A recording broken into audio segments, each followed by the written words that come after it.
The Billionaire's Unsigned Divorce. Pirmahan mo na, Fabian. Tapos na ang palabas natin. Nakuha mo ng kumpanya. Nakuha mo ng mana mo. Ibalik mo naman sa akin ang buhay ko. Para kay Salome, ang pagpapakasal kay Fabian Ordilio ay isang sentensya. Isang transaksyong nabuo mula sa utang na loob ng kanyang mga magulang. Siya ang nagsilbing susi para makuha ng arogante at malamig na bilyonaryo ang pinapangarap nitong imperyo mula sa kanyang lolo. 3 taon siyang namuhay sa loob ng isang mansyon na tila kulungan, kung saan ang asawa niya ay estranghero sa gabi at kaaway sa araw. 3 taon siyang tiniis ng mga salitang, "Hindi kita mahal, kailangan lang kita." Kaya nang sa wakas ay ilapag niya ang divorce papers, akala ni Salome ay tapos na ang lahat. Akala niya ang pirma ni Fabian sa papel na yon ang magsisilbing tiket niya tungo sa kalayaan. Umalis siya ng bansa na walang lingon-likod, baon ng sugatang puso at ang pag-asang hindi na muling magtatagpo ang landas nila. Ngunit pagkalipas ng ilang taon, sa muli niyang pagtapak sa airport ng Pilipinas, isang pamilyar na aura ang nagpatahimik sa paligid. Doon, sa gitna ng maraming tao, nakatayo ang isang Fabian Ordilio. Mas makapangyarihan, mas makisig at may mga batang tila nagnininga sa galit at pananabik. "Akala mo ba, ganun lang kadaling takasan ng isang Ordilio, Salome?" Sa isang iglap, bumagsak ang mundo ni Salome nang iwagayway ni Fabian ang divorce papers na iniwan niya noon. Malinis, walang pirma at tila nanunuya. Hindi siya pinalaya ng lalaki. Sa mata ng batas at sa mata ng Diyos, nanatili siyang pag-aari ng lalaking pilit niyang kinalimutan. Ngayon, muli siyang ikukulong ni Fabian sa isang bahay na puno na mga alaala ng kanilang peking pagsasama. Ngunit sa pagkakataong ito, hindi na kumpanya ang habol ng bilyonaryo. May mas madilim at mas malalim itong plano. "Uuwi tayo sa bahay natin, Mrs. Ordilio. At sa pagkakataong ito, sisiguraduhin kong hindi lang apelido ko ang ibibigay mo sa akin, kundi pati na ang bawat hibla ng pagkatao mo." Hanggang kailan kakayanin ni Salome na labanan ng tensyong muling nabubuhay sa pagitan nila?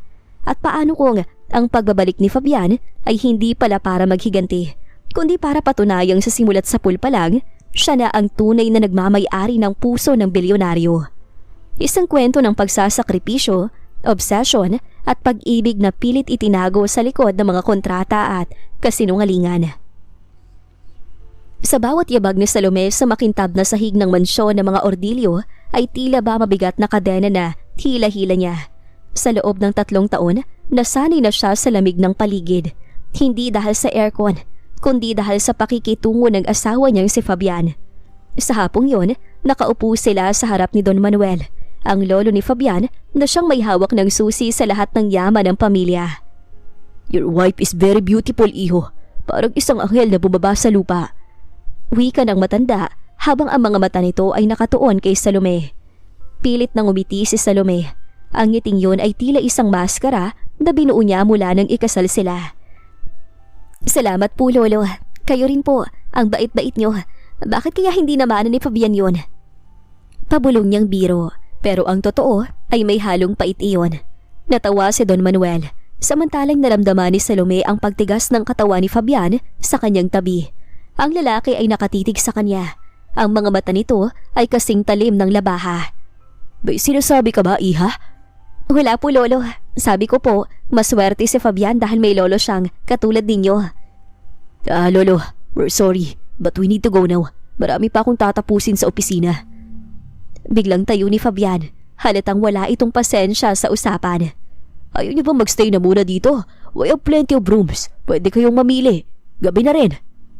Alok ng matanda na may bahid ng lungkot. Sasagot na sana si Salome ng pagtanggi dahil ayaw niyang makulong sa isang kwarto kasama ang asawa. Pero naunahan siya ni Fabian. "Okay, Lo. Stay kami rito for tonight."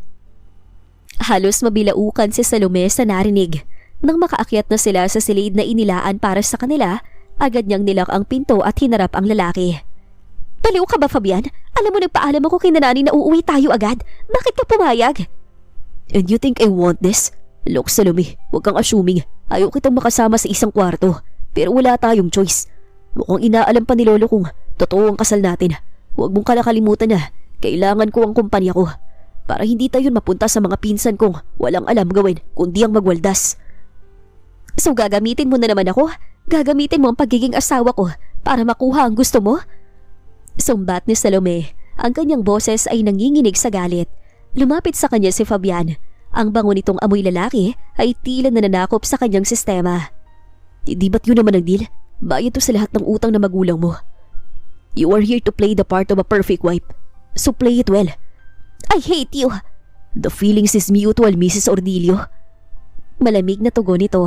Naglagay si Salome ng makapal na harang ng mga unan sa gitna ng kama. Dito ka sa kabila. Doon ako. Huwag kang lalampas. Really Ikaw pa talagang gumawa niyan? Ani Fabian nakakagaling lang sa banyo. Hubad ang pantaas at tanging tuwalya lang ang nakatakip sa ibaba. Safety first. Malay ko ba kung gapangin mo ko? Hirap ni Salome habang mabilis na umiwas ng tingin sa maskuladong katawan ng lalaki. Ngunit tinawanan lang siya ni Fabian. Isang tawang walang halong saya. Do you think I will take advantage of you? That will never happen, woman. Hindi kang tipo ko. Nanghina si Salome sa sinabi nito, pero pinanatili niyang pikit ang kanyang mga mata nang tumabi na ito sa kanya. Hindi siya makatulog. Bawat paggalaw ni Fabian ay nararamdaman niya. Kinabukasan, nagising siya sa init na bumabalot sa kanyang katawan. Wala na ang mga una na harang. Sa halip, ang braso ni Fabian ay mahigpit na nakayakap sa kanyang bewang. At ang mukha nito ay nakabaon sa kurba ng kanyang leeg. Gising ka na? Bulong ng isang paos na boses. Fabian, bitawan mo ko! Tangka ni Salome na lumayo pero mas lalo siyang hinila nito. Don't you dare shout. Maririnig ka ni Lolo sa labas. Baka isipin kong anong ginagawa ko sa'yo. Well, it's your fault. Ang likot mo matulog. Ikaw ang sumiksik sa akin. Kapal na mukha mo. Kahit kailan, hindi ako sisiksik sa'yo.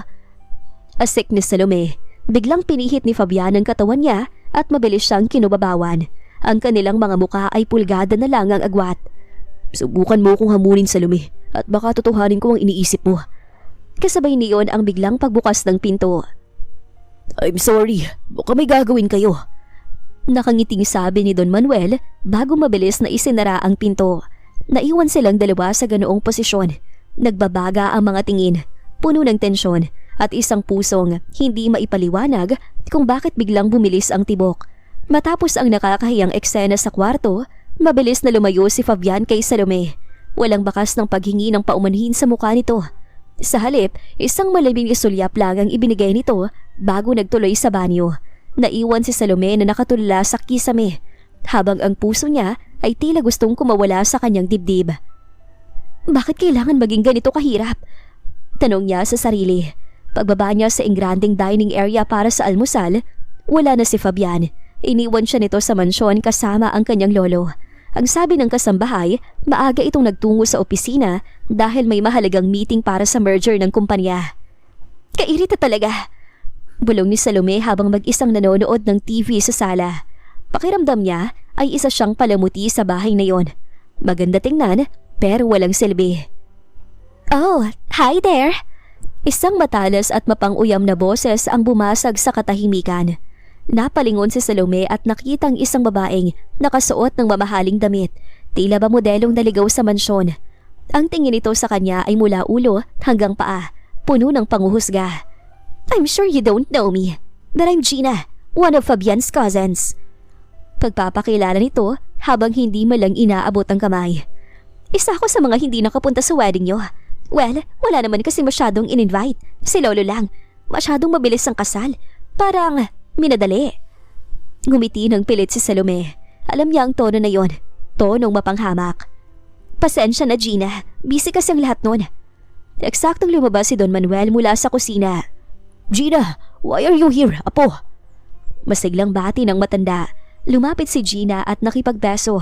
Pero nakita ni Salome ang pag-irap nito nang hindi nakatingin ng matanda. I'm just visiting, Lo, and I didn't expect na nandito pa lang wife ni Fabian.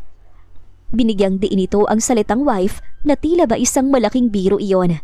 Naupo sila sa sala. Habang nagkakape ang matanda, hindi na nakapagpigil sa Gina na ilabas ang tunay niyang pakay. Lolo, hindi mo pa talaga kino-consider si Kuya Arnel? Ang nauna talagang magpakasal? Tanong ni Gina. Ang boses ay unti-unting tumataas. Mas una kang tinulungan ni Kuya kaysa kay Fabian. Bakit kay Fabian mo ibibigay ang lahat dahil lang sa kasal na to? Nawala ang ngiti sa labi ni Don Manuel. Gina, hindi batayan kung sino ang nauna. Anong batayan nyo? Ang pagpapakasal sa isang babaeng hindi naman natin kilala? Isn't it unfair? Hindi nyo nga alam kung niloloko lang kayo ng dalawang to eh. Palibhasa, mabilis kayong mautos sa mga drama nila. Nakita ni Salome ang paghawak ni Don Manuel sa kanyang dibdib. Namumutla ang matanda at tila nahihirapang huminga dahil sa stress na idinudulot ng apo. Ngunit si Gina ay tila walang pakialam. Patuloy lang ito sa pagrereklamo at pagsisigaw. Dito na sumabog ang pasensya ni Salome. Tumayo siya at hinarap ang babae. Nai-stress ng lolo mo, hindi mo ba nakikita? Matigas na sabi ni Salome. Napatigil si Gina. Gulat na sinigot siya ng isang hamak na babaeng tulad ni Salome. How dare you speak to me like that? You're just a gold digger. Who? I don't care what you call me. Pagputol ni Salome, hakbang-hakbang niya ang nilapitan si Gina hanggang sa magkatapat ang kanilang mga muka. Pero kung ang pagbisita mo rito ay para lang atakihin sa puso ang lolo mo, mas mabuting umalis ka na. Hindi mo ba nakikitang nahihirapan na siya? You? Itataas sana ni Gina ang kamay niya pero mabilis na hinawakan iyon ni Salome. Ang kanyang mga bata ay nagpapakita ng tapang na hindi niya akalaing nasa loob niya. Umalis ka na, Gina, bago ko pa makalimutang pinsan ka ng asawa ko. Banta niya. Padabog na binawi ni Gina ang kamay at kinuha ang kanyang bag. Bailo, mag-ingat kayo sa babaeng yan. She's dangerous. Asik nito bago mabilis na lumabas ng mansyon. Pag-alis ni Gina, agad na nilapitan ni Salome ang matanda. Lolo, okay lang po ba kayo? Gusto niyo po ba ng tubig? Gamot?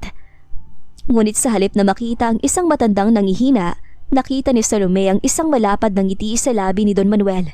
Nawala ang pamumutla nito at tila ba aliw na aliw sa nangyari. Ano po yun, Lolo? Sobrang swerte ng apo ko sa'yo, Iha. Ang tapang mo. Ngayon ko lang nakitang may nagpatahimik sa bunga ni Gina ng ganun. Sanayan mo na rin ang sarili mo na tawagin akong lolo dahil ikaw ang kailangan ni Fabian para matutong rumispeto sa pamilya. Napangiti na lang si Salome pero sa loob-loob niya alam niyang ang nangyaring ito ay simula pa lang ng mas malaking gulo. At ng gabing yon, pag uwi ni Fabian, hindi niya inaasahang ang lalaki naman ang haharap sa kanya nang may dalang panibagong pasabog. Anong ginawa mo sa pinsan ko? Bungad ni Fabian pagkapasok pa lang sa pinto. Galit ito at sa pagkakataong ito, walang lolo na nakatingin. Anong ginawa mo sa pinsan ko? Yan ang bungad ni Fabian pagkapasok pa lang ito sa pintuan ng silid nila. Hindi pa man nakakapag-alis ng coat ang lalaki ay bakas na ang puot sa mukha nito. Ang kanyang boses ay parang kulog na nagpatahimik sa paligid. Sinalubong siya ni Salome ng isang matapang na tingin. Hindi na siyang babaeng tikom ang bibig noong unang buwan ng kanilang kasal. Kung ang tinutukoy mo ay ang pagpapaalis ko sa pinsan mong walang modo, tinuruan ko lang siya ng leksyon. Mutik na niyang atakihin ang lolo mo dahil sa mga pinagsasasabi niya. Padabog na inihagis ni Fabian ang kanyang coat sa sofa. Lumapit siya kay Salome hanggang sa ilang pulgada na lang ang pagitan nila. Wala kang karapatang ganyanin ang pamilya ko, Salome. Kahit anong mangyari, kadugo ko sila. You are just here because of a piece of paper and a debt. Huwag kang mag-act na akala mo ay pag-aari mo ng mansyong to. Hindi ko inaangkin ang mansyong to, Fabian. Pero habang narito ako, hindi ko hahayaang bastusin ang matandang nagmamahal sa'yo. Bakit bang daling mawala ng bilib mo sa akin? Nakita mo bang hitsura ni Lolo kanina? Halos hindi na siya makahinga dahil sa sigaw ni Gina. Natigilan si Fabian. Saglit na kumislap ang pag-aalala sa kanyang mga mata bago iyon muling napalitan ng tigas ng loob. I will talk to Gina. Pero ikaw, huwag kang lalampas sa guhit. Magpanggap tayo sa harap ni Lolo. Pero kapag tayo na lang, tandaan mo wala kang kapangyarihan sa buhay ko. Powers? Kapangyarihan? Wala akong pakialam sa kapangyarihan mo, Fabian. Pagod na rin ako. Pagod na ako magpanggap na masaya. Habang ikaw ay walang ibang ginawa, kundi ang ipamukha sa akin na binili niyo lang ang pamilya ko. Tumalikod si Salome para kumuha ng damit. Pero bago pa siya makahakbang, ay hinawakan ni Fabian ang kanyang braso at pinihit siya pabalik. Ang hawak nito ay hindi masakit, pero mahigpit. Parang ayaw siyang pakawalan. Bakit bang hilig mong sumagot? Mahinang usal ni Fabian, pero ang boses nito ay puno ng tensyon. Nakatingin ito sa kanyang mga labi, pababa sa kanyang mga mata. Dahil tao ako, Fabian, hindi ako robot na sunod-sunuran sa'yo. Hamon ni Salome. Sa isang iglap, Tila nag-iba ang hangin sa loob ng kwarto. Ang galit ay unti-unting napalitan ng isang uri ng kuryente na pareho nilang hindi maipaliwanag. Inilapit ni Fabian ang kanyang muka. Sapat na para maramdaman ni Salome ang mabilis na paghinga ng lalaki. "You're a brat. And you're a jerk." Ganti ni Salome. Bagaman ang kanyang boses ay nagiging paus na rin. Isang malakas na katok sa pinto ang bumasag sa sandaling yon. "Iho, iha, nakahanda ng hapunan. Hintay ko kayo sa ibaba." Boses iyon ni Don Manuel. Mabilis na bumitaw si Fabian at lumayo. Tila ba napaso sa hawak niya kay Salome. Inayos nito ang kanyang buhok at tumikim. "Mag-ayos ka na. Ayaw kong maghinala si Lolo na nag-aaway tayo." "Sanay naman na tayo sa pagpapanggap, di ba?" Huling hirit ni Salome bago pumasok sa banyo. Sa hapagkainan, ang tensyon ay hindi nawala. Tahimik silang kumakain habang masayang nagkakwento si Don Manuel tungkol sa mga plano niya para sa anibersaryo ng kumpanya sa susunod na buwan. "I want both of you to lead the dance. Fabian, kailangan mong ipakita sa lahat ng Ordillo Group ay nasa mabuting kamay dahil mayroon kang katuwang na tulad ni Salome." "Lolo, busy ang schedule ko. Baka hindi kami makapag-practice." "No excuses, iho. This is important for the stakeholders. At isa pa, gusto ko nang marinig ang balita tungkol sa susunod na tagapagmana. Ilan po na kayong kasal? Kailan niyo ba ako bibigyan ng apo?" Halos mabiliukan si Salome sa kanyang iniinom na tubig. Agad siyang inabutan ni Fabian ng tissue. Pero ang tingin nito sa kanya ay puno ng panunuya. "Don't worry, Lo. We're working on it. Gabi-gabi, di ba, sweetheart?" Gusto nang lamunin ng lupa si Salome. Ang sweetheart na tawag ni Fabian ay parang lasa na tumatago sa kanyang pandinig. Alam niyang ginagawa lang ito ni Fabian para asarin siya at para makuha ang tiwala ng matanda. Nang matapos ang hapunan at muling makabalik sa kwarto, agad na hinarap ni Salome sa Fabian. "Working on it? Paano mo nagawang sabihin yun kay Lolo nang diretso ang tingin mo sa akin?" "Bakit? Hindi mo ba yun gustong marinig niya? Para lalong tumibay ang kapit mo sa pamilyang to." "Wala kang kwentang kausap." Asik ni Salome at humiga na sa kama. Ibinabalik ang mga unan bilang harang. Ngunit bago pa siya makapikit, narinig niya ang yabag ni Fabian patungo sa kanyang panig ng kama. "Alisin mo ang unan na to, Salome. Sabi ni Lolo, madalas siyang dumaan sa harap ng kwarto natin sa madaling araw. Ayoko makita niya na may bakod sa pagitan natin." "Ayoko." Matigas na sabi ni Salome. Hindi na sumagot si Fabian. Sa halip, naramdaman na lang ni Salome ang pag-angat ng mga unan at ang pagtabi ng lalaki sa kanya. Sa pagkakataong ito, hindi lang ito basta tabi. Naramdaman ni Salome ang pagyakap ng braso ni Fabian sa kanyang bewang. Hinihila siya palapit sa mainit nitong katawan. "Patulog ka na at huwag kang malikot." Utos nito. Hindi na nakasagot si Salome. Ang kanyang puso ay nagwawala. At sa kabila ng galit, hindi niya maikakailang. Ang yakap na yon ang pinakamainit na naramdaman niya sa mahabang panahon. Isang yakap na alam niyang bahagi pa rin ng isang malaking kasinungalingan. Lumipas ang ilang linggo at tila naging isang siklo ang buhay ni Fabian at Salome. Sa harap ni Don Manuel, sila ang huwarang mag-asawa. Naglalambingan, nagtatawanan at nagpapakita ng pagkakaisa. Ngunit sa oras na sumara ang pinto ng kanilang silid, muling nabubuhay ang pader na naghihiwalay sa kanila. Isang gabi, umuwi si Fabian na may dalang malapad ng ngiti at isang bote ng mamahaling alak. Hindi na ito ang Fabian na laging masungit. May ningning ang kanyang mga mata na ngayon lang nakita ni Salome. "Nakuha ko na. Ipinirma na ni Lolo ang huling dokumento. Ako ng opisyal na CEO ng Ordillo Group. Wala nang magagawa sina Arnel at Gina." Naramdaman ni Salome ang isang kurot sa kanyang puso. Imbes na matuwa, tila ba isang malakas na sampal ang narinig niya. "Congratulations! So, nakuha mo na ang gusto mo. Ibig bang sabihin ito ay tapos na ang papel ko?" Natigilan si Fabian sa pabubukas ng alak. Tumingin ito sa kanya. Ang emosyon sa mga mata ay mabilis na nagbago. "Bakit ganyan ang tono mo? Hindi ba dapat ay masaya ka? Kapag umasenso ang kumpanya, magiging komportable rin ang buhay niyo ng mga magulang mo." "Buhay, Fabian? 3 taon na ako nabubuhay sa kasinungalingan para lang sa kumpanyang yan. Ngayong hawak mo ng korona, pwede na ba akong umalis? Pwede mo na ba akong pakawalan?" Ibinagsak ni Fabian ang baso sa lamesa. "Pakawalan? At anong sasabihin ko kay Lolo? Na patapos niyang ibigay sa akin ng lahat ay itatapon kita? Gagawa tayo ng iskandalo?" "Iskandalo? O baka naman natatakot ka lang na babawasan ang shares mo kapag nalaman nilang hiwalay na tayo? Aminin mo, Fabian, hindi mo ako kailangan bilang asawa. Kailangan mo lang ako bilang dekorasyon sa tabi mo.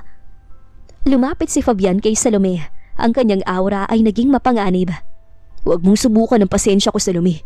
Pinakasalan kita dahil sa utang ng pamilya mo. Hanggat hindi ko sinasabing tapos na tayo, mananatili ka sa bahay na to. You are an Ordilio now, whether you like it or not.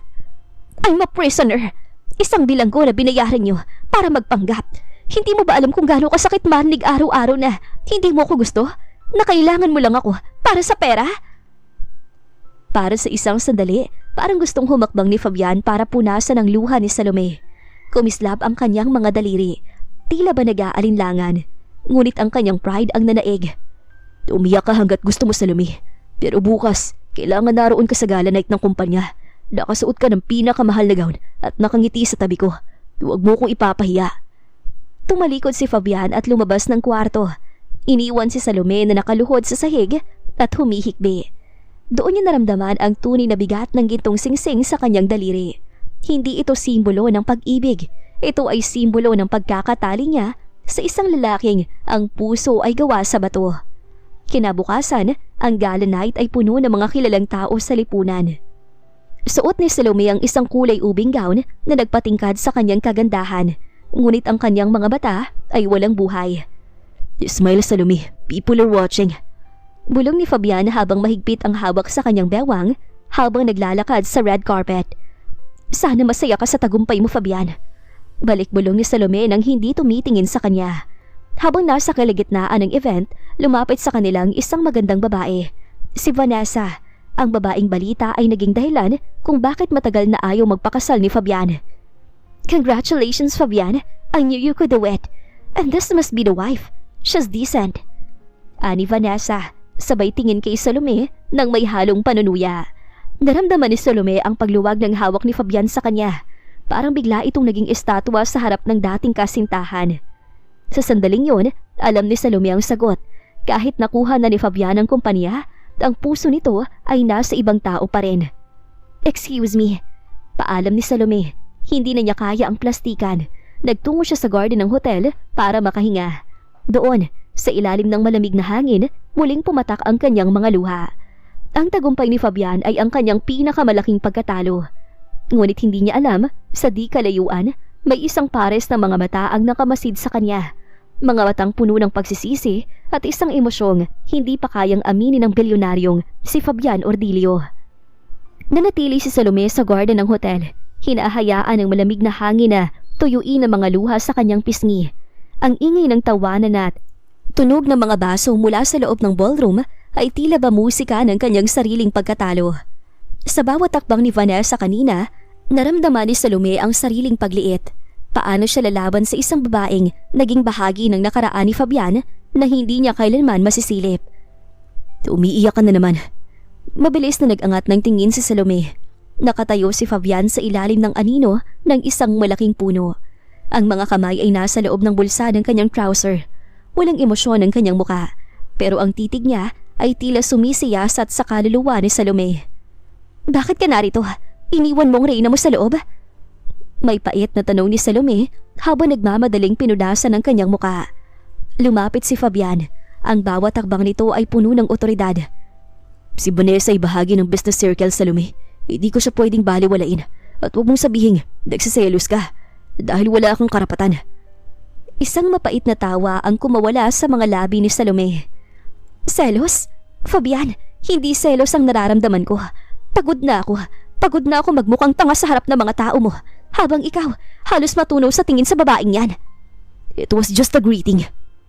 Bulyaw ni Fabian. Ang kanyang boses ay nagpalingon sa iilang bisitang nasa malayo.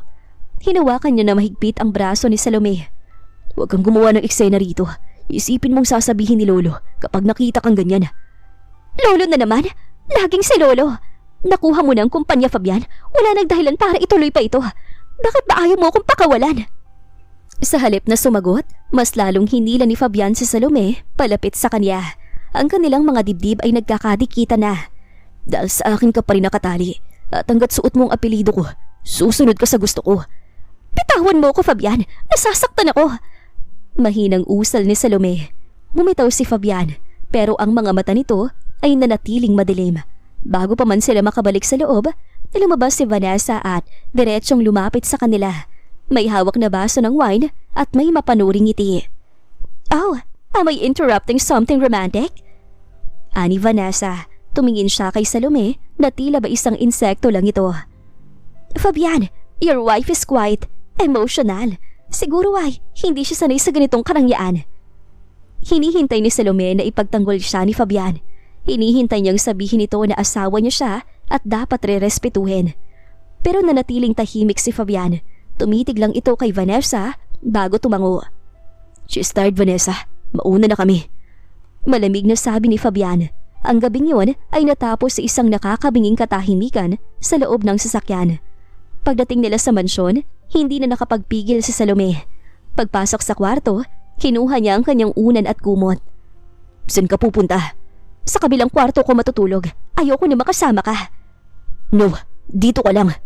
"Bakit? Para ano? Para may mayakap ka kapag naaalala mo siya?" Sumbat ni Salome. Isang malakas na kalabog ang narinig niya nang suntukin ni Fabian ang pinto ng cabinet sa tapat nito. "Huwag mong banggitin ang pangalan niya sa harap ko, Salome. Wala kang alam sa pinagdaanan namin." "Eh, doon ka na sa kanya. Total naman, tapos ng papel ko sa'yo, di ba? Nakuha mo na ang gusto mo." Naglakad si Salome patungo sa pinto, pero bago pa niya mahawakan ang handle, naramdaman niya ang marahas na paghilas sa kanya ni Fabian. Ipinitpit siya nito sa pader at kinulong sa pagitan ng kanyang mga braso. "Hindi ka aalis, hindi mo ko iiwan." Bulong ni Fabian. Ang boses ay puno ng halo-halong galit at isang desperasyon na hindi niya maamin. "Bakit, Fabian? Bakit mo pa ako pinahihirapan?" Umiiyak na tanong ni Salome. Hindi sumagot si Fabian. Sa halip, sa gitna ng galit at tensyon, bigla nitong nilapat ang kanyang mga labi sa mga labi ni Salome.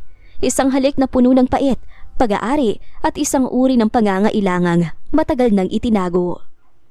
Nagulat si Salome. Sinubukan niyang itulak ang lalaki, pero mas lalo siyang hinigpitan nito. Sa sandaling yon, ang galit ay unti-unting napapalitan ng isang mapanganib na damdamin. Pero nang humiwalay si Fabian, ang tanging sinabi nito ay, "Matulog ka na. Huwag kang magkakamaring lumabas ng kwartong to." Naiwan si Salome na nakahawak sa kanyang mga labi. Alam niya, ang halik na yon ay hindi dahil sa pag-ibig, iyon ay dahil sa pag-aari. At doon niya napagtanto, si Fabian ay isang bilyonaryong marunong kumuha ng lahat ng gusto niya, maliban sa sarili nitong kaligayahan. Ang halik na ibinigay ni Fabian kagabi ay hindi nag-iwan ng tamis sa mga labi ni Salome. Sa halip, lasa itong bakal, matigas, malamig at mapait.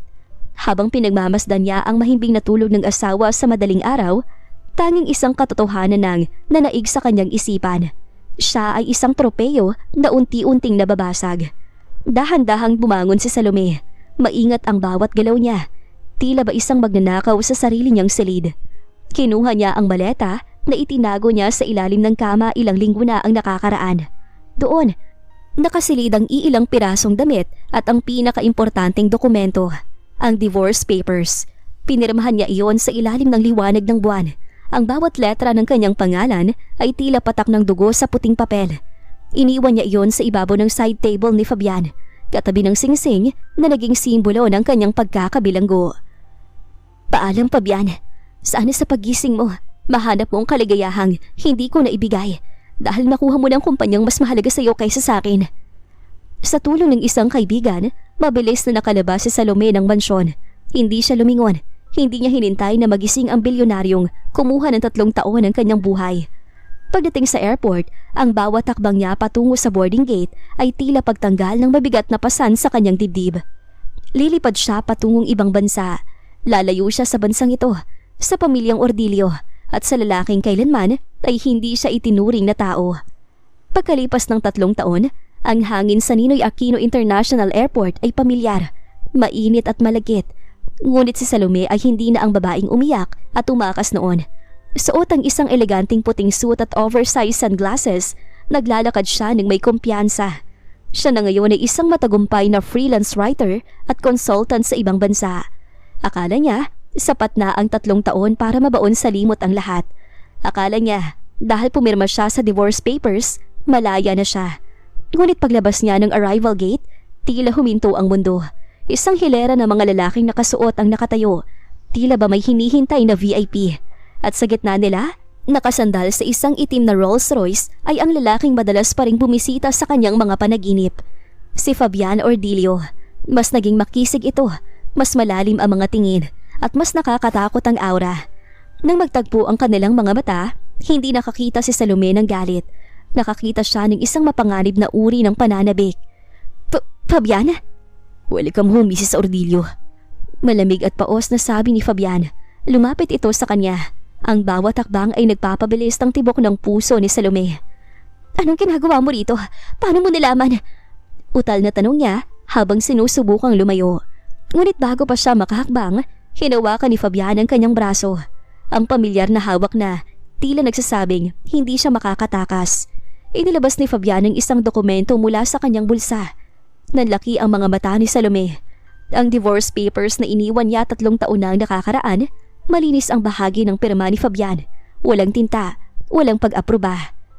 Hindi ko yan pinirmahan, Salome, at hindi ko pipirmahan. Bulong ni Fabian sa kanyang tenga. Sapat na para kilabutan siya. 3 taon kitang hinintay na bumalik.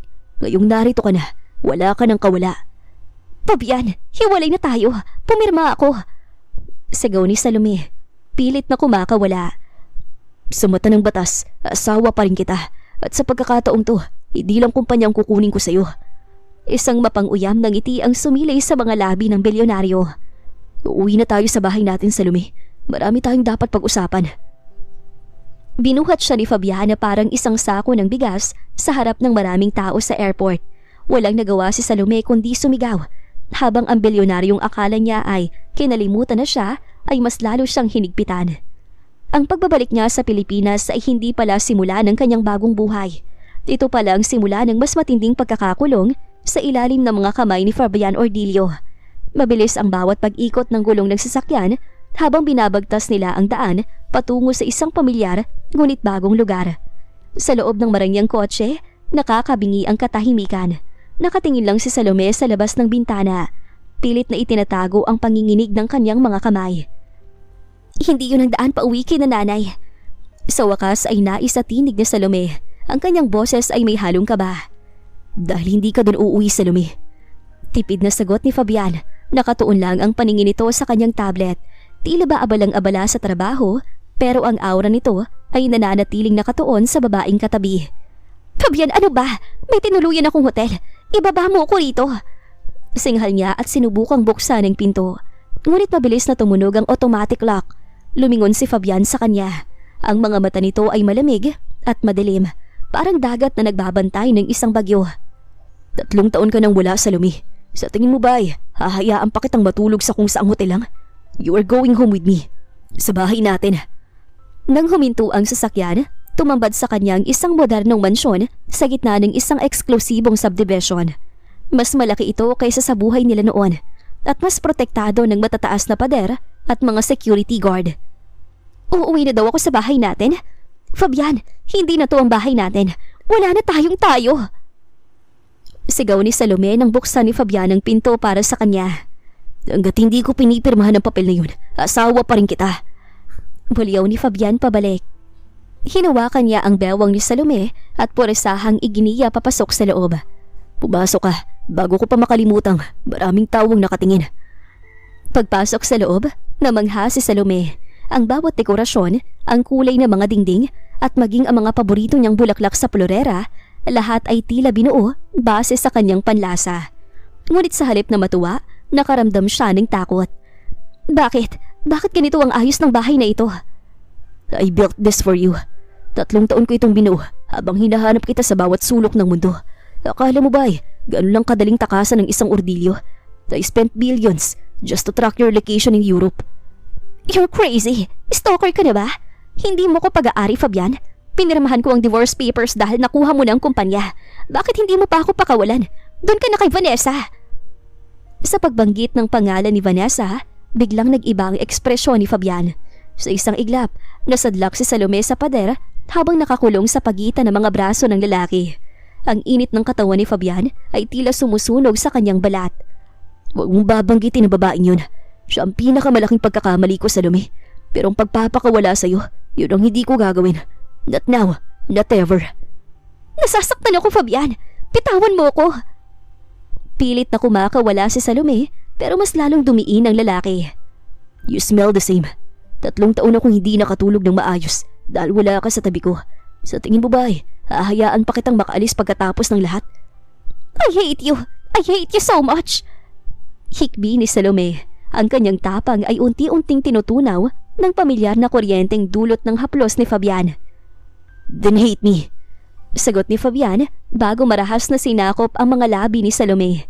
Hindi ito katulad ng mga halik nila noon na puno ng pag-aalinlangan.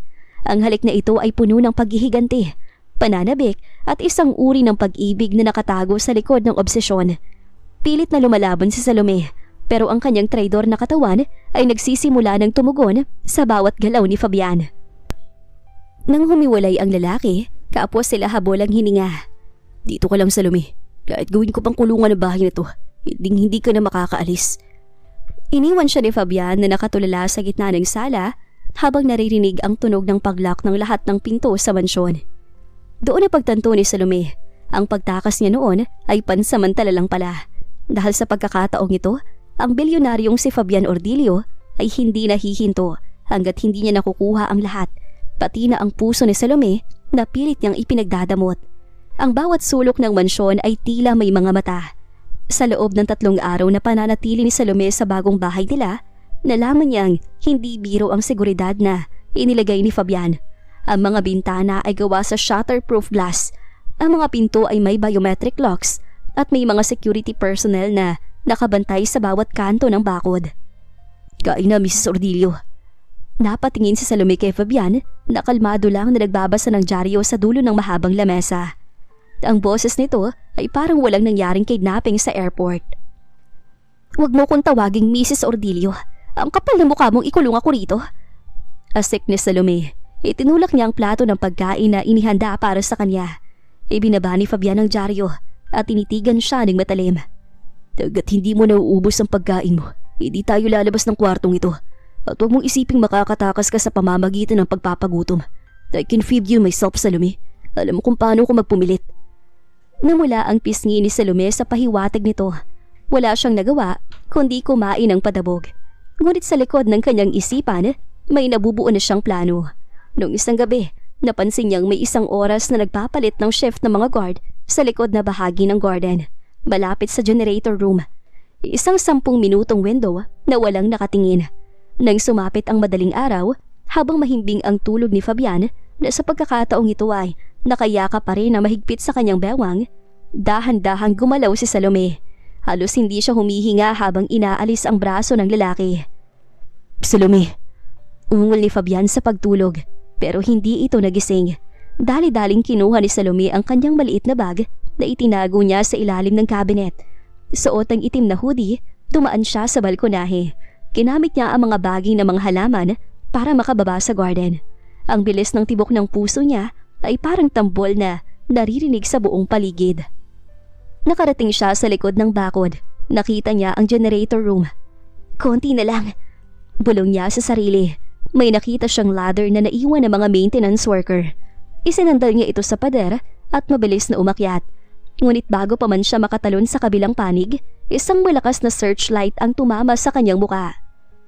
Saan ka pupunta, sweetheart? Ang boses na yon ay galing sa ibaba. Napalingon si Salome at doon, nakatayo si Fabian sa gitna ng dilim. Nakapamulsa at may hawak na remote control. Ang kanyang muka ay hindi bakas ng galit, kundi ng isang nakakatakot na pagkadismaya. Fabian, pakawalan mo na ako. Ayoko na rito. Sigaw ni Salome habang nakakapit sa itaas ng pader. Bumaba ka riyan, Salome. Delikadong taas na yan. Utos ni Fabian. Ang boses ay seryoso at malamig. Hindi, mas gusto ko pang mahulog dito kaysa makulong sa piling mo. Sa isang iglap, tila nagdilim ang paningin ni Fabian. Mabilis itong umakyat sa ladder at bago pa man makatalon, si Salome ay nahawakan na nito ang kanyang bukong-bukong. Hinila siya nito pababa hanggang sa mapunta siya sa mga bisig ng lalaki. Bitiwan mo ko! Bitiwan mo ko! Nagpupumigla si Salome. Hinahampas ang dibdib ni Fabian. I gave you everything. I built this house for you. I waited for you. Baliyaw ni Fabian. Sa wakas ay sumabog na ang emosyong 3 taon niyang itinago. Isinandal niya si Salome sa pader ng generator room. Ang mga mata nito ay nagliliyab sa sakit at galit.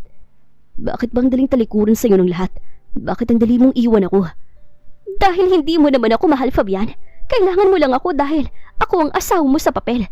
Ako ang premyo mo sa pagkapanalo sa kumpanya. Hikbi ni Salome. Napatigil si Fabian. Ang kanyang hawak sa balikat ni Salome ay lumuwag.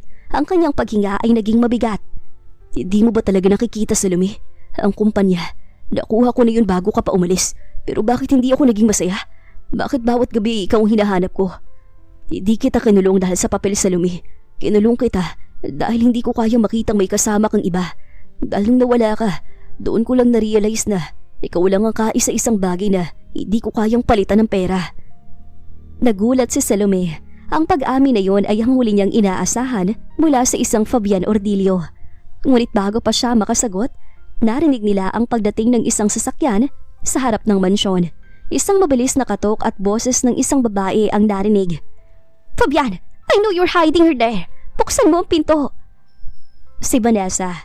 Ang boses ni Vanessa ay parang isang matalim na kutsilyo na humiwas sa malamig na hangin ng madaling araw. Si Fabian, na kanina lang ay tila naglalabas ng kanyang puso kay Salome, ay biglang tumigas ang anyo. Mabilis niyang binuhat si Salome pababa mula sa pader at itinago sa likuran niya. Tila isang protektadong pag-aari na ayaw pasilip sa iba. Dito ka lang, huwag kang aalis sa tabi ko. Utos ni Fabian. Ang kanyang boses ay hindi na ang nagsusumamong Fabian kanina. Bumalik ang otoridad ng isang CEO. Naglakad sila patungo sa main gate. Doon, nakatayo si Vanessa. Gulong-gulo ang buhok at namumula ang mga mata. Isang malayong imahe mula sa sopistikadang babaeng nakita ni Salome sa gala night 3 taon na ang nakakaraan. Vanessa, anong ginagawa mo rito? Malamig na tanong ni Fabian. Anong ginagawa ko rito? Fabian, pinatalsik mo ako sa board. Sinira mong karir ko sa Europe. Sigaw ni Vanessa. Lumingon siya kay Salome na may mapuot na tingin. At dahil ba rito? Dahil ba sa babaeng ito na iniwan ka na noon? Fabian, she doesn't love you. Kinamit ka lang niya para sa pera ng pamilya niya. Tumigil ka na, Vanessa. Alam nating dalawa kung sino ang tunay na nagagamit. Inasahan mong kukunin kita bilang asawa para makuha ko ang kumpanya. Pero nagkamali ka. I chose Salome and I will always choose her. Napanganga si Salome. Hindi niya inaasahan ang diretsong pag-amin na iyon sa harap ng ibang tao. Talaga? Pipiliin mo siya? Fabian, alam ba niya? Alam ba ni Salome na noong umalis siya, halos mabaliw ka? Naggabi-gabi kang nasa bar at tinatawag ang pangalan niya habang ako ang kasama mo? Pero alam mo ba kung bakit siya umalis? Dahil sinabi ko sa kanya na tayo na ulit. Naramdaman ni Salome ang panilamig ng kanyang buong katawan. Lumingon siya kay Fabian na bakas ang gulat sa muka. Ano? Anong sinabi mo, Vanessa? Tanong ni Salome. Ang boses ay nanginginig. 3 years ago, bago ka sumakay ng eroplano, pinuntahan kita, di ba? Sinabi ko sa iyo na si Fabian ay bumalik na sa akin, na ang divorce papers ay siya mismo nagpagawa. It was all a lie, Salome. Pero naniwala ka agad dahil hindi mo pinagkakatiwalaan ang asawa mo. Parang gumuho ang mundo ni Salome. Ang 3 taon na puno ng pait at galit sa kanyang puso ay nabuo pala sa isang malaking kasinungalingan. Tumingin siya kay Fabian na ngayon ay nakatitig sa kanya ng may halong pagsisisi. Fabian, totoo ba? Hindi mo ba talaga ginusto na umalis ako? Bulong ni Salome. Hahakbang sana si Fabian para hawakan siya pero mabilis na sumingit si Vanessa. Huwag kang maniwala sa kanya. Fabian only wants you because he can't accept defeat. He's a billionaire, Salome. Hindi siya sanay na may nawawala sa kanya. Umalis ka na, Vanessa. I don't want to see your face near my property again. O baka gusto mong mabulok sa kulungan dahil sa trespassing at harassment. Hinila ng mga guard si Vanessa palayo habang ito ay patuloy na nagsisisigaw ng mga sumpa. Nang muling tumahimik ang paligid, naiwan ang dalawa sa ilalim ng liwanag ng buwan. Salome, makinig ka. Simula ni Fabian. Bakit hindi mo sinabi? Bakit hinayaan mong isipin ko na masaya ka na sa kanya? 3 taon ako nagpakalayo-layo dahil akala ko ako ang hadlang sa kaligayahan ninyo. Dahil naging duwag ako. Akala ko kapag nakuha ko ng kumpanya, magiging sapat na yun. Pero nung umalis ka, na-realize ko na lahat ng yaman ko ay walang kwenta kung walang pagmumura sa umaga. At mga unan nakaharang sa gabi. Hindi ko sinabing mahal kita kasi akala ko hindi mo rin ako mahal. Lumapit si Fabian at sa pagkakataong ito, hindi niya hinayaan na lumayo si Salome. Hinawakan niya ang mukha ng babae. Pinupunasan ang mga luha nito gamit ang kanyang mga hinlalaki. Salome, hindi kita kinulong dahil sa obsesyon lang. Kinulong kita dahil ayaw ko nang maulit ang 3 taon na wala ka. I love you, Salome. At kung kailangan ligawan kita araw-araw sa loob ng mansyong ito hanggang sa mapatawad mo ko, gagawin ko yun.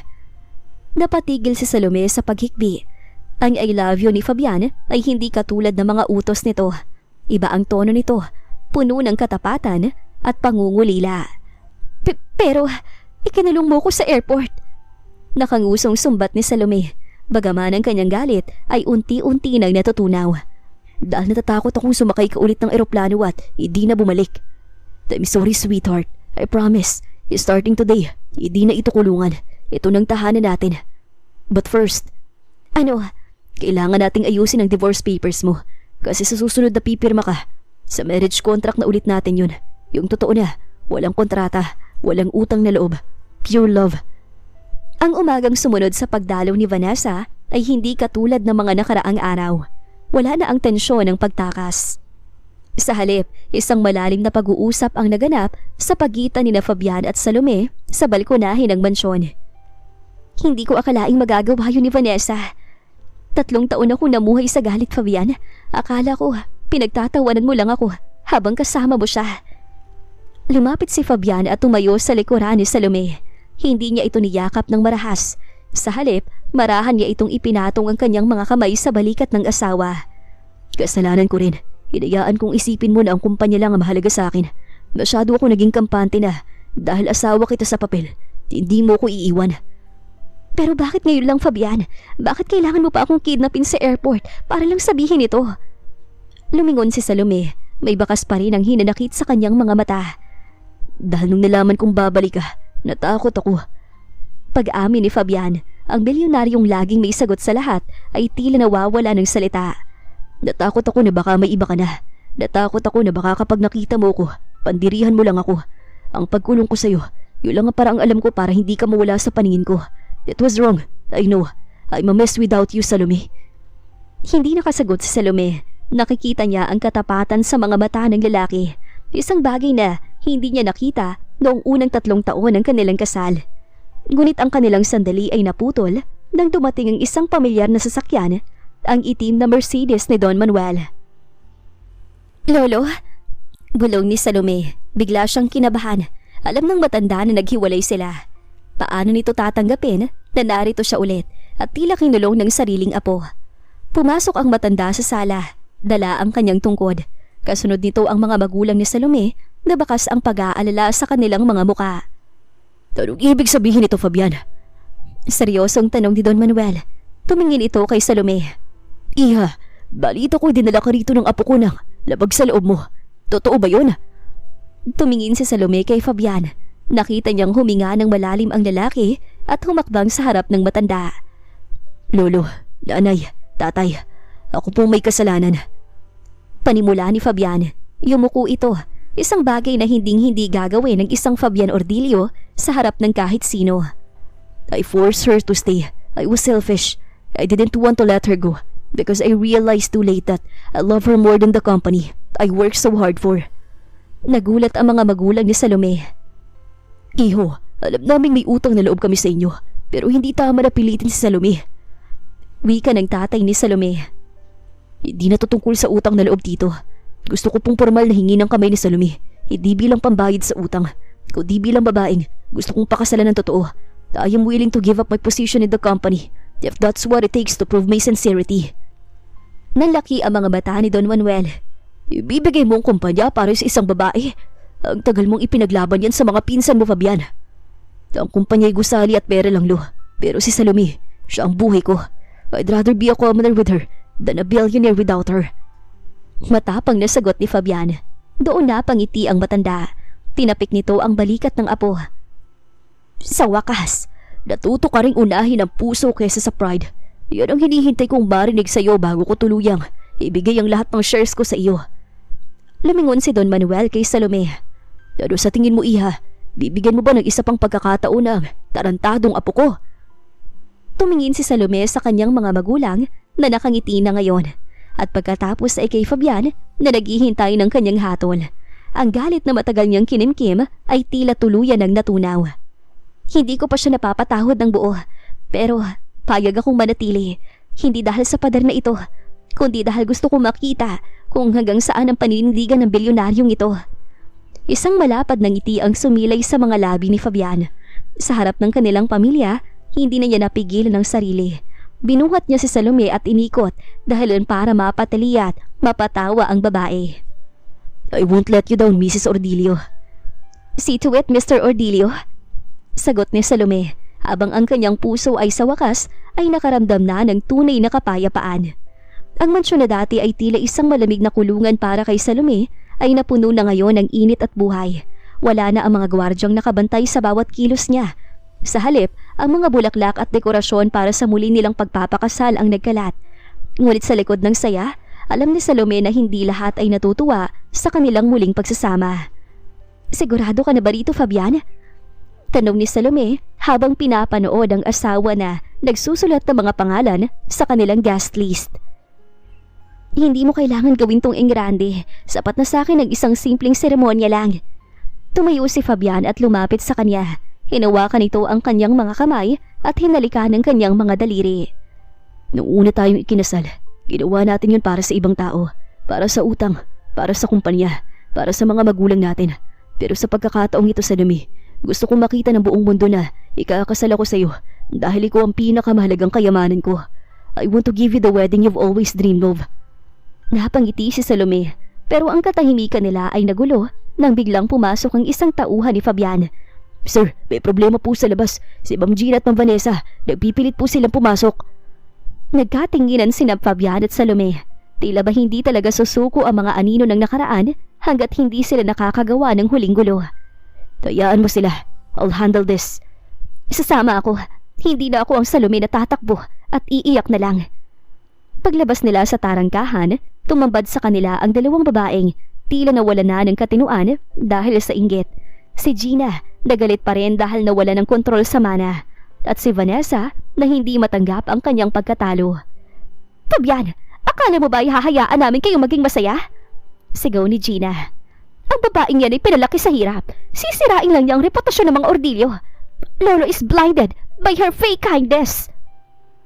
And you, Salome, akala mo ba mahal ka talaga niya? He's just obsessed because you're the only thing that he couldn't buy easily. Kapag nagsawa na siya sa'yo, babalik at babalik din siya sa uri ng babaeng kasing level niya. Hahakbang sana si Fabian para patalisikin ang dalawa, pero pinigilan siya ni Salome. Humakbang ang babae nagdiretso sa harap ni Gina at Vanessa. Alam niyo, naaawa ko sa inyo. Gina, ang pamilya hindi tungkol sa shares sa umana. Kaya kagalit dahil wala kang kahit anong tunay na koneksyon kay Lolo Manuel.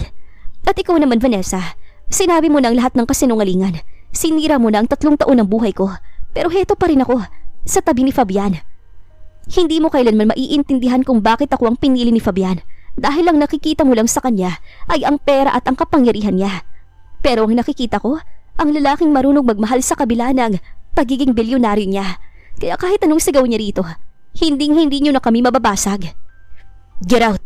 Kung hindi kayo aalis ng kusa, sisiguraduhin kong bukas na bukas din ay wala na kayong pangalan sa lipunang ito. I can make you disappear from the business world with just one call. Subukan niyo ako. Dahil sa takot at banta ni Fabian, padabog na umalis ang dalawa. Naiwan ang katahimikan sa paligid. Ngunit sa pagkakataong ito, hindi ito nakakabingi. You were amazing, Mrs. Ordilio. Tinuruan mo ako maging matapang, di ba? Nang sumapit ang gabi bago ang kasal, hindi mapakali si Fabian. Pumasok siya sa silid ni Salome dahil tradisyon na hindi sila dapat magkasama sa iisang kwarto bago ang kasal. Fabian, bawal ka rito. Tawa ni Salome habang sinusubukang itago ang sarili sa ilalim ng kumot. I don't care about traditions anymore. Sabi ni Fabian habang naupo sa tabi ng kama. Kinuha niyang isang maliit na box mula sa kanyang bulsa. Doon ay nakalagay ang isang bagong singsing. Isang brilyanteng kasing linaw ng kanyang intensyon. I want you to give this now. Isuot mo ito, hindi bilang simbolo ng pagkakautang, kundi bilang pangako na mula bukas Malaya kang maging ikaw habang kapiling ko. Isinuot ni Fabian ang singsing sa daliri ni Salome. Sa ilalim ng liwanag ng buwan, nagniningning ang brilyante kasabay ng mga luhang na muo sa mga mata ni Salome. Mahal kita, Fabian. Mahal na mahal kita, Salome. Higit pa sa lahat ng bilyong mayroon ako. Ang gabing yon ang huling gabi ng kanilang lumang bahay. Bukas, magsisimula ang isang bagong kabanata na wala ng kontrata, wala ng pader at wala ng takot. Tanging dalawang pusong nahanap ang isa't isa sa gitna ng mga maling akala at pagkakataon. Ang sikat ng araw na tumatago sa bintana ng simbahan ay tila basbas mula sa langit. Amoy ng sariwang white lilies at peonis ang humahalimuyak sa buong paligid. Punong-puno ang mga upuan ng mga taong naging saksi sa masalimuot na kwento ni na Fabian at Salome. Ngunit sa pagkakataong ito, walang kontratang nakatago sa likod ng altar. Walang pilitan. Sa dulo ng altar, nakatayo si Fabian Ordilio. Suot ang kanyang charcoal gray tuxedo, hindi maitago ang panginginig ng kanyang mga kamay. Ang bilyonaryong kilala sa pagiging malamig at matigas ay tila isang batang sabik na makita ang kanyang premyo. Nang bumukas ang malaking pinto ng simbahan, tila huminto ang mundo. Naglakad si Salome sa gitna ng aisle. Suot niya ang isang custom-made lace gown na kumikislap sa bawat hakbang niya. Hawak niya ang braso ng kanyang mga magulang na ngayon ay luhaan sa tuwa. Sa likod ng manipis na belo, ang mga mata ni Salome ay nakatuon lamang sa isang tao, kay Fabian. Nang maibigay na siya ng kanyang ama kay Fabian, mahigpit na hinawakan ng lalaki ang kanyang kamay. You look breathtaking, sweetheart. Bulong ni Fabian sapat na para mamula ang mga pisngi ni Salome. Nagsimula ang seremonya, ngunit ang pinakahinihintay ng lahat ay ang pagpapalitan ng kanilang sariling vows. Hinarap ni Fabian si Salome. Ang kanyang boses ay bahagyang nanginginig sa matinding emosyon. Salome, 3 taon tayong namuhay sa isang kasunduan na binuo ng pride at utang na loob. Pinakasalan kita dahil kailangan kong kumpanya. Pero hindi ko akalain na sa prosesong yun, ikaw palang kailangan ko para mabuhay. Kinulong kita, natakot akong mawala ka, at naging duwag ako na aminin ang nararamdaman ko. Today, I am not standing here as a billionaire or a CEO. I am standing here as a man who is completely, hopelessly in love with you. I promise to be your home, your protector, and your best friend. Wala nang harang sa pagitan natin sa kama, at wala nang sekreto sa pagitan ng ating mga puso. Naiyak na si Salome. Pinunasan ni Fabian ang mga luha nito bago nagsalita ang babae. Fabian, akala ko noon ay ikaw ang pinakamalaking pagkakamali ng buhay ko. Akala ko ang gintong singsing na ito ay isang kadena. Pero sa gitna ng galit at sakit, itinuro mo sa akin na ang pag-ibig ay hindi laging madali, pero lagi itong sulit na ipaglaban. Salamat sa hindi pagsuko sa akin, kahit ako nang sumuko sa atin. Pinipili kita ngayon, bukas at sa lahat ng bukas na darating. Hindi dahil kailangan kita, kundi dahil mahal kita. I now pronounce you husband and wife. You may now kiss the bride. Wika ng pari. Dahan-dahang itinaas ni Fabian ang belo ni Salome. Isang halik ang pinagsaluhan nila. Isang halik na nagbubura sa lahat ng pait ng nakaraan at nagbubukas sa pintuan ng kanilang kinabukasan. Masigabong palakpakan ang umalingaw-ngaw sa buong simbahan. Pagkalipas ng 1 taon, isang tahimik na hapon sa garden ng kanilang mansyon, nakaupo si Salome sa isang swing, habang si Fabian ay nakasandal sa kanyang tabi. May hawak na tasa ng kape. Wala na ang ingay ng negosyo. Wala na ang banta ni Vanessa at Gina. Fabian, may sasabihin ako. Ano yun, sweetheart? May gusto ka bang bilhin? Isang isla? Isang bagong kumpanya? Biro ni Fabian, bagaman seryoso ang kanyang tingin sa asawa. Kinuha ni Salome ang kamay ni Fabian at ipinatong iyon sa kanyang tiyan. Isang matamis na ngiti ang sumilay sa kanyang mga labi. Hindi ko kailangan ng isla, pero kailangan natin ng mas malaking kwarto. Dahil magiging 2 na ang malikot matulog sa bahay na ito. Natigilan si Fabian. Nanlaki ang kanyang mga mata at dahan-dahang lumuhod sa harap ni Salome. Are you saying? Yes, Fabian. Magiging 3 na tayo. Tumatawang sabi ni Salome. Binuhat ni Fabian si Salome at pinaikot-ikot sa gitna ng garden. Ang kanyang tawa ay abot hanggang sa kabilang kanto ng subdivision. Ang pangarap ni Don Manuel na magkaroon ng apo ay magkakatotoo na rin sa wakas. Ang dating tahimik at formal na mansyon ng mga Ordilio ay hindi na makilala ngayon. Ang mga mamahaling vase na dati ay nakadisplay sa bawat sulok ay inilipat na sa mas matataas na lugar at ang makinis na sahig ay madalas nang may nakakalat na makukulay na laruan. Sa gitna ng sala, isang maliit na bata na may bilugang mga mata at makapal na buhok ang abalang-abala sa paggapang patungo sa isang pamilyar na tungkod. Iho, wag yan! Malalaglag si Lolo! Natatawang saway ni Don Manuel habang nakaupo sa kanyang paboritong silya. Sa kabila ng kanyang katandaan, tila bumata ng 10 taon ang Don. Ang kanyang mga mata na dati ay puno ng pag-aalala para sa kumpanya ay nagniningning na ngayon sa tuwa tuwing makikita ang kanyang kauna-unahang apo sa tuhod, si Little Fabian o si Ian. Lolo, hinahayaan niyo na naman siyang paglaruan ng tungkod niyo. Nakangiting sabi ni Salome habang pababa ng hagdan. Suot niya ang isang simpleng duster. Ang kanyang kagandahan ay mas lalong kuminang dahil sa aura ng pagiging isang ina. Dayaan mo na Salome, sa kanya rin naman mapupunta ang lahat ng ito. Tingnan mo Iha, kamukhang siya ng tatay niya nung maliit pa. Pero ang bait, bukong sa'yo nagmana. Eksaktong bumukas ang pinto at inilawa nito si Fabian. Pagod itong mula sa opisina. Pero ang unang ginawa niya ay hindi ang maghanap ng tubig o magpahinga, kundi ang hanapin ang mag-ina niya. I'm home, deklara ni Fabian. Agad na bumitaw si Ian sa pagkakahawak sa tungkod ni Don Manuel at pilit na tumatayo habang nakakapit sa sofa. Dada! Tili ng bata, isang malapad na ngiti ang sumilay sa mga labi ni Fabian. Binuhat niya ang anak at hanilikan sa pisngi bago lumapit kay Salome para gawaran ito ng isang matamis na halik sa noo. Kumusta ang araw ng 2 pinakamahalagang tao sa buhay ko? Mabuti naman, maliban sa muntik na namang mapatid ang lolo mo dahil sa mga harang ni Ian sa sahig. Tawa ni Salome. Naupo silang lahat sa garden para sa kanilang hapon na merienda. Pinapanood nila si Ian na naglalaro sa damuhan habang binabantayan ng 2 yaya sa malayo. Salamat Iha. Salamat dahil binuo mo ang pamilyang ito. Akala ko noon, mababatay ako ang tanging iniisip ay kung sino ang susunod na CEO. Pero ngayon, masaya na ako makitang may nagmamahalan sa bahay na ito. Hinawakan ni Fabian ang kamay ni Salome sa ilalim ng lamesa. Hindi lang si Lolo nagpapasalamat Salome. Gabi-gabi, kapag tinitingnan ko kayong dalawa ni Ian habang natutulog, hindi ko makapaniwalang muti ko nang sayangin ang lahat ng to para lang sa pera. Tapos na tayo doon Fabian. Ang mahalaga, narito na tayo ngayon at wala nang kontrata na kailangan pirmahan para patunayang mahal natin ang isa't isa. Napaiyak sa tuwa si Salome at isinandalang kanyang ulo sa balikat.